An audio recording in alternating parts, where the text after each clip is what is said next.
Hey man, what's doing? Howdy doody. How you doing, Tom? It's another great day. It's Friday. Woo. It is Friday. Thank goodness. So, we have been getting some questions coming in, and I'm really excited about that because that's what we're all about is helping our listeners out there and watchers because the show is also on YouTube, posted on YouTube. So, um, YouTube and other streaming sites as well, isn't it? yeah. Well, so it's definitely the video and the audios on YouTube, and then Hmm. under Therapy Unzipped. Then it might be Suggestible Mind is the channel because that's the name of the my practice.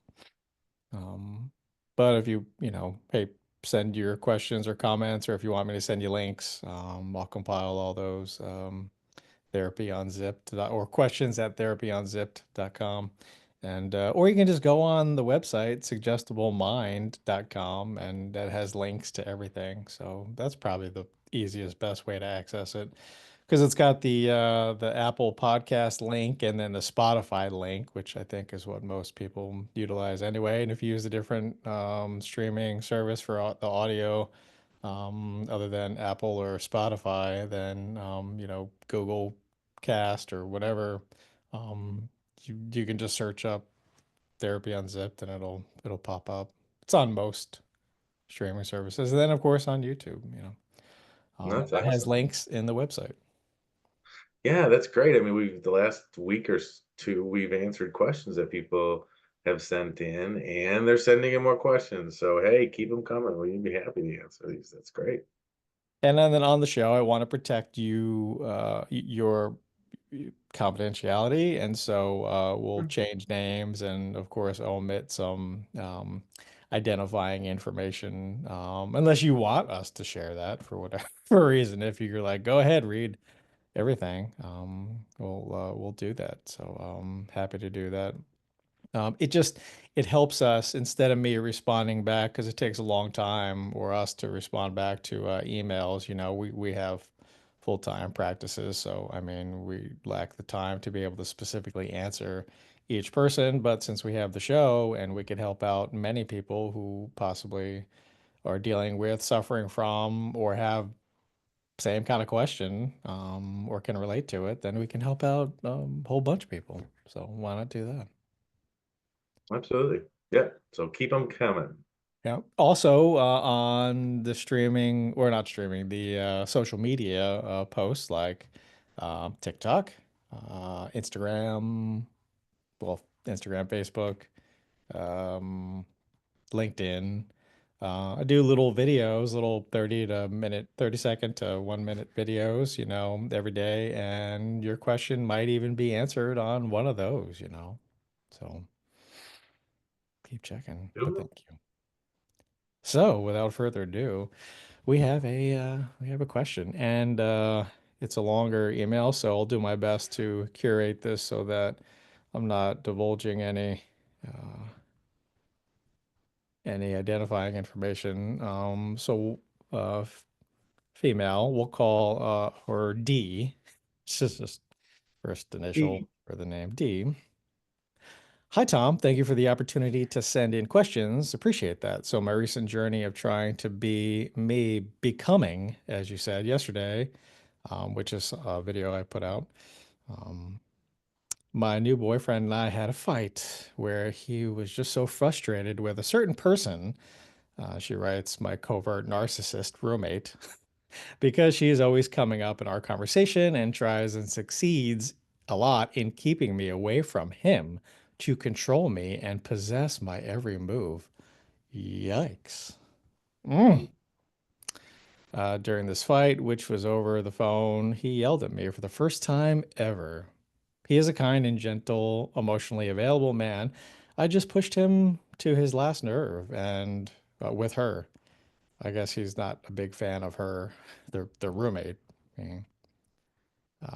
It was unintentional as she is just ingrained in everything I do.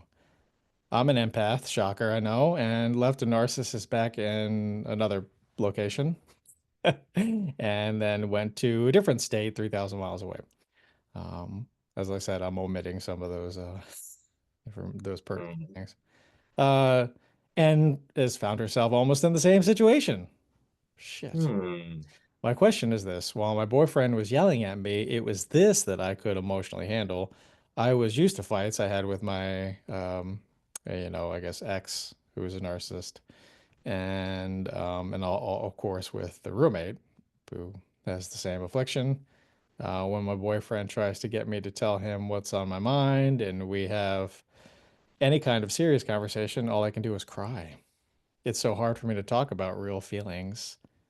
Yet, get me to fighting mode, and I do not shed one tear. I don't even literally care if that means the relationship is over. I'm not sure how to feel about my reaction. So I guess this is all about, her trying to come to terms with the reaction she had with the boyfriend.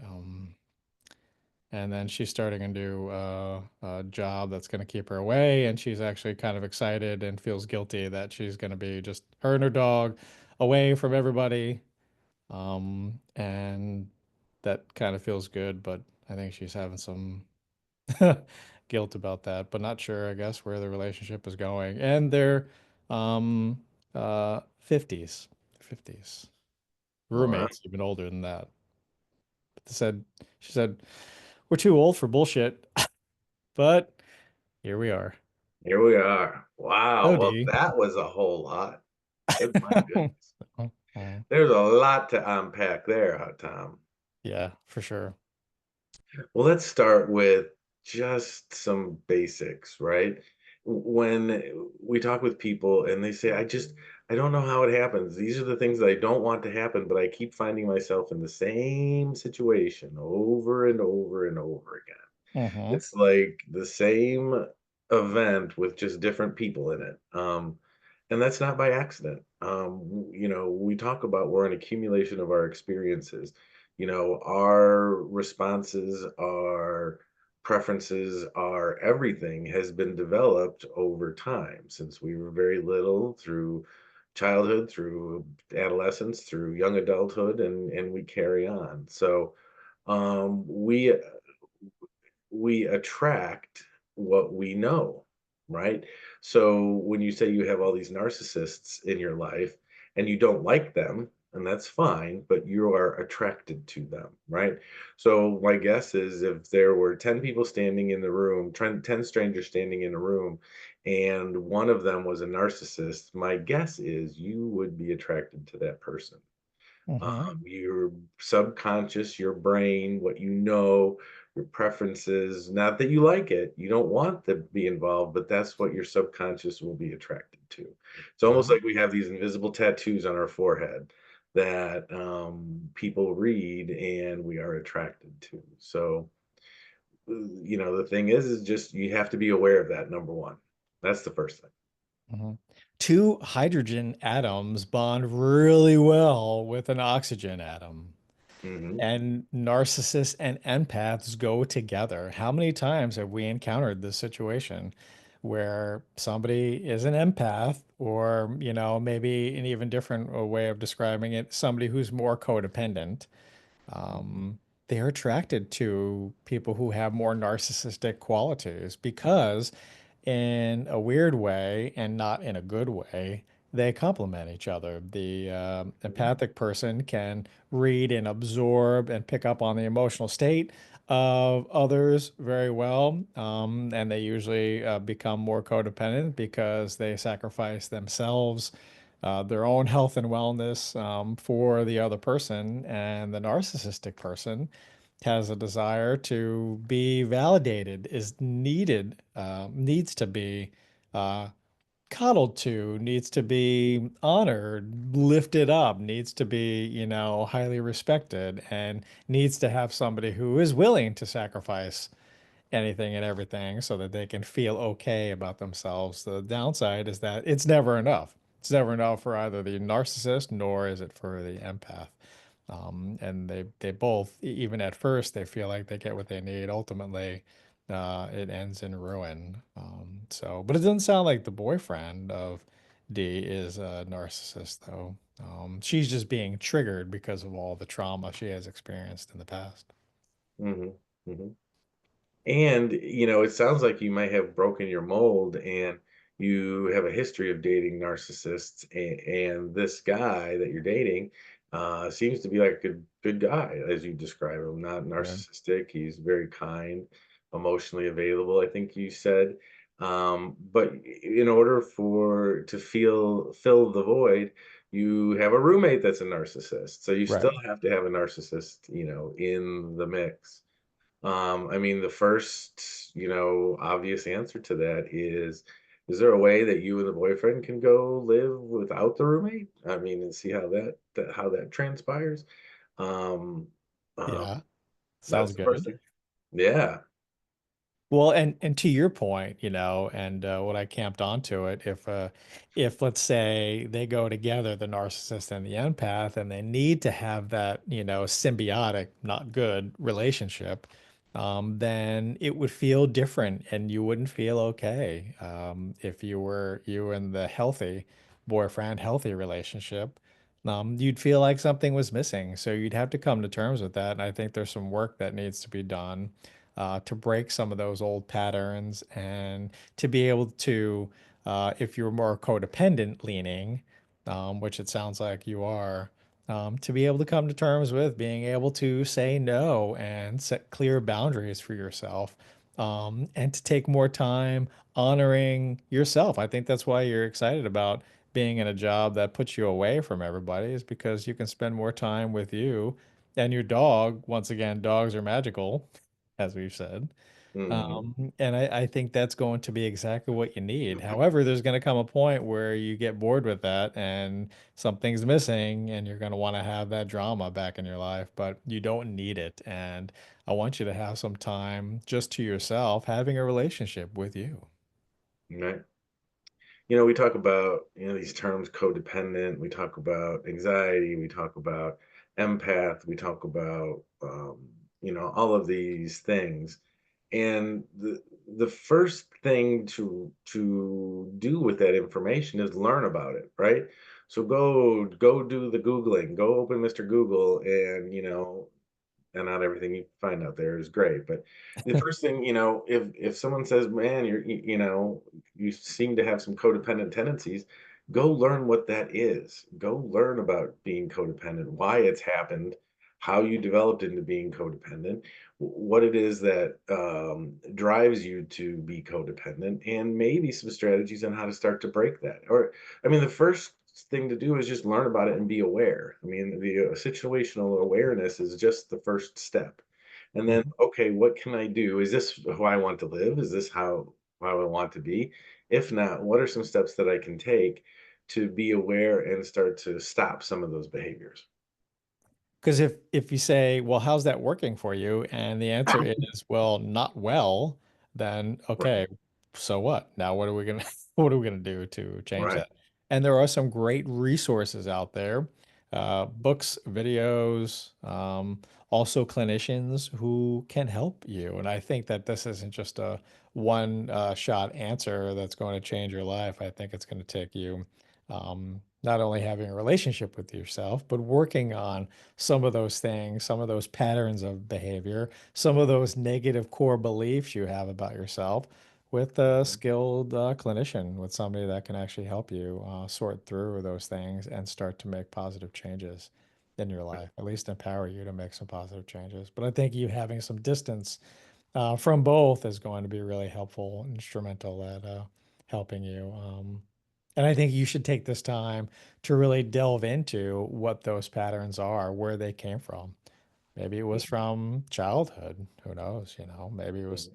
having a parent who was an alcoholic. Maybe it was, having a terrible abusive relationship, when you were a teenager or early 20s or Right. something. There's a lot Hey, more to uncover. yeah. Codependency, empath, those people get fulfilled in the service of others. I feel good about myself when I can serve other people. Right. And, some of that is not a bad thing. Too much of that can be a bad thing. Sure. But, the way to start to turn the corner on that is the service of others. Well, you are other, so how can you now be in service of yourself? Mm. What are you going to do to take care of yourself? How am I going to fulfill my own cup? instead of having other people's joy fill my cup, how is my joy going to fill my cup? And Yeah. it's going to be strange at first, and it's not going to always feel good, but just to be aware. And we talk about we talk about the locus of control, right?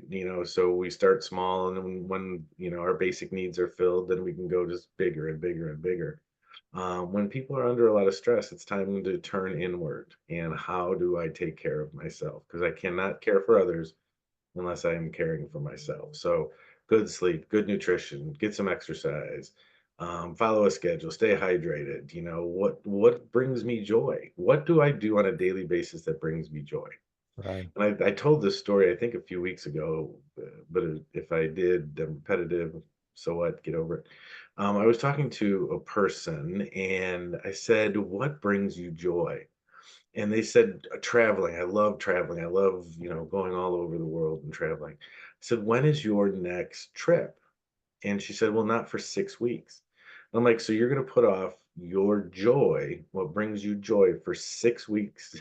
So what are you gonna do between now and then? Just wait Yeah. for it? Just anticipate it? Yeah. Find some things that bring you joy." And maybe, that's it, but, if I'm traveling in 6 weeks, so I'm exploring, I'm researching, I'm reading about, I'm learning about where I'm gonna be going, or studying the language, or, figuring out what museums I'm gonna go to, or restaurants, or whatever. Um, you can't wait 6 weeks between joy. You have to do Right. something every day that brings you joy, that fills your cup. Even if it's just turning your phone off and going outside for an hour and walking around or just being outside or gardening or something without being connected to the internet or others, or, like sometimes just doing that can bring about a certain degree of joy. For Getting sure. up early and seeing the sunrise, Mhm. going out to the beach to watch the sunset, Mhm. stop and smell the roses. I Right. mean, these are trivial things that we just toss away, but they can actually be very profound. Mhm. My guess, and I could be off. I'm just kind of speculating that, D, if you're worried about your reaction, I would imagine that your reaction is coming from, things that have been unsaid for a period of time, your past trauma, also the fact that if your boyfriend is of a healthier sort, then he's not used to dealing with and putting up with the things you have been dealing with and putting up with. So if you've been in those relationships with, somebody who is a narcissist or has more narcissistic tendencies, you've become not only acclimated to that, but desensitized to it. And somebody new, fresh who comes into the mix is experiencing that, they're like, what the fuck is this? This is ridiculous. Get the fuck away from this person, because Right. they haven't had to deal with it. So they can see the issues and the red flags. It's blaring, it's a Mhm. spotlight right on those things. And so they get frustrated because they're like, don't you see this? Why don't you get away from this? Why are you still in this? And they can't understand or be empathetic to your plight, and you saying, well, I understand this. I've dealt with this. This is old hat for me. But somebody new coming into the relationship doesn't. They don't have that experience necessarily. And that's okay. They don't have to understand from your perspective. However, listen to them and listen to what they're saying, because they're coming in with fresh eyes and fresh spidey senses that are tingling.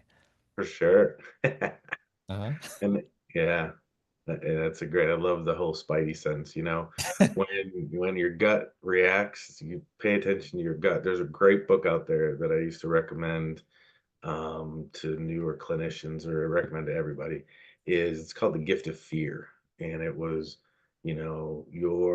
your gut sense, your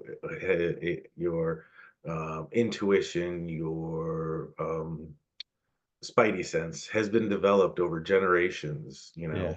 um, and your ancestors had to dodge saber-toothed tigers, and at a moment's notice. So we are very pay attention to your gut. It will serve you well.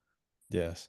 I mean, how many times have you said, I should not have listened to my gut? Right, Usually exactly. it's the Yeah, opposite. exactly.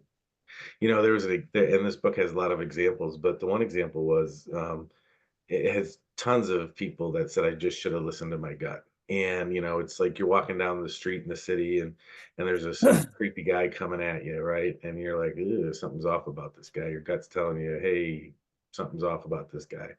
Well, cross the street and walk, across the street and walk on the other side. You don't Right. have to walk past this guy. And then people are like, "Well, I don't want to be rude." It's like I'd rather be a little bit of rude than dead or mud. Right. Yeah, exactly. And it's like and even if your spidey sense is way off, well, who cares what this guy thinks? You don't know him, he's a stranger, and he's not going to give it 5 seconds Right. of attention. Right. The stranger's gonna be like, well, that was weird, that guy did that, okay, and Yeah. then they're about on their day. So Yeah. who cares? Your safety is more important, so pay attention to that spidey sense. Because maybe you're true and accurate, and what you're feeling is actually like a premonition, and you get out of danger. Or maybe it's because you've had a bad experience in a similar situation and you were traumatized, and so now you're being triggered. And maybe that guy's the nicest guy. Maybe that Mhm. guy was going to be like, "Hey, you know what? I've been wanting to offload this briefcase of $1 million, and you seem like the type of person Uh-huh. who could use that." And I have candy in my van if you want to help me find my dog. But probably not. But just yeah, go with your gut. Now, don't go with your gut, I would imagine, and like pull out a gun and shoot the guy because, if you're in danger, legitimate danger, then you can react that way. But walking across the street, getting yourself to safety, even if there's no real threat, then yeah, better safe than sorry type of thing. Yeah, I don't recall who the author was, but it's called The Gift of Fear, and it's an older book. I mean, I've been Yeah. recommending this thing for 20 years at least. So, Mhm. Gift of Fear. Hey, we have that mechanism. Can it put us in fight or flight mode? Yeah, it can definitely do that, but we still have that for a reason, so I want to honor that. hmm hmm we talk about when stress comes into our lives, our how we react, stress reaction to trauma, is fight, flight, freeze, or fawn. We all are familiar with the fight, flight, or freeze. So you fight, you run, or you just lock up. And when you're in that mode, your nervous system is lit up like a Christmas tree, and Hmm. you can only focus on those responses at that point. So you don't make good decisions, when you're lit up like that, right? You're in safety mode. I have to protect myself right now, so it's not good to do all that long-term decision making or that other stuff. So but recall that, or remember that, people that have had trauma and some other things, your body can go into that fight, flight, or freeze, and there is no immediate danger, right? Your body is just lit up because of you're triggered for some reason. Like, Um, try to give an example. So here's an example. You were driving to work, and the red truck pulls out in front of you. You slam on your brakes. It's scary but safe, right?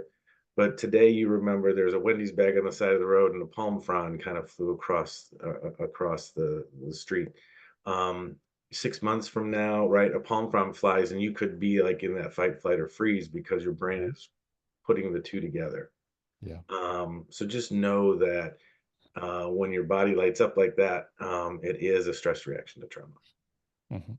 Went down the rabbit hole on that one there, Tom. That's okay. We can get into it. But to circle back for D, here's an actionable thing.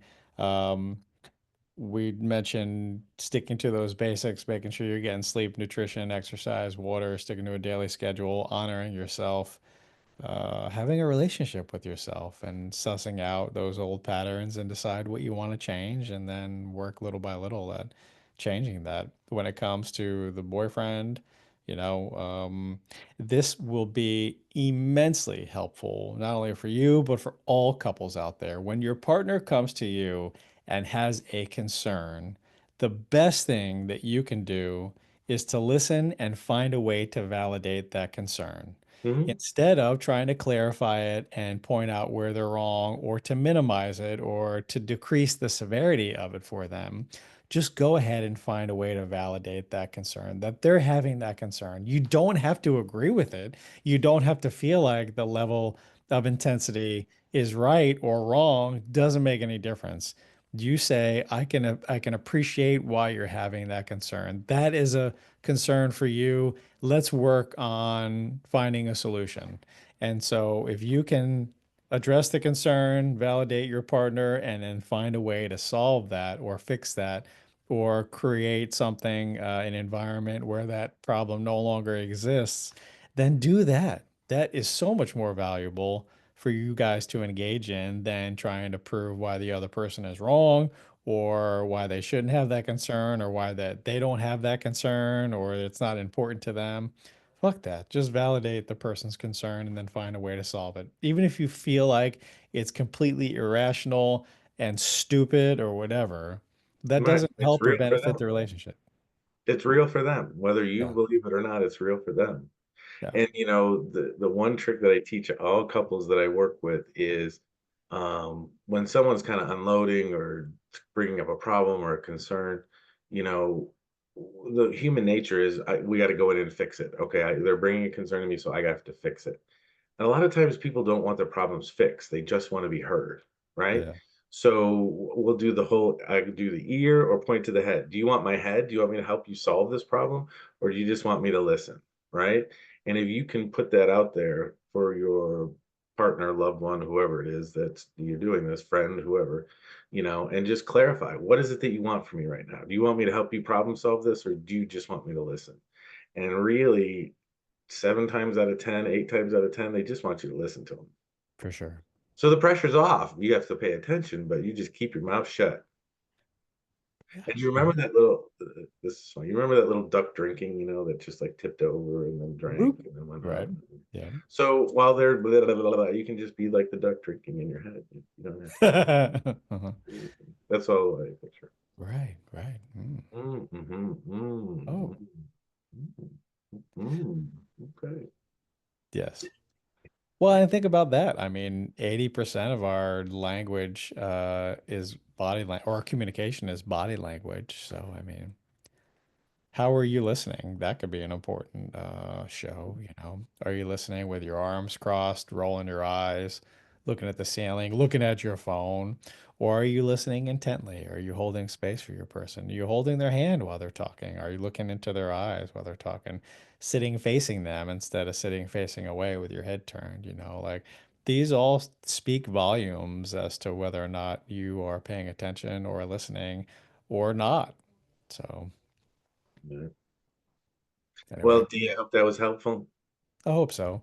Thank If you it for sending in your wasn't, then question. you got what you paid for. Yeah, right. Sorry. But we appreciate everybody who's sending in questions, and we'll do our best to get to all of them. If we don't see it, please send it again, and we'll do our best to answer you. And like I said, better for us to field the question and answer it on the show, where we could potentially help out a lot of people. Right. Um, that very time intense to answer and respond to each person individually and give a robust response. But you know, at least you have two clinicians who have a lot of experience who can try to offer help to you and to everybody else who's listening. So that's what we're aimed at doing. So, like I said, I Yeah. hope that helps. Yep. I All hope right. you have an amazing rest of the Friday and a nice weekend. Yes. Supposed to be nice weather. Got some plans. So yeah, I'm looking forward to it. Fantastic. All right. I'll take care of my honey-do list and then relax a bit. All right. Relaxing's good.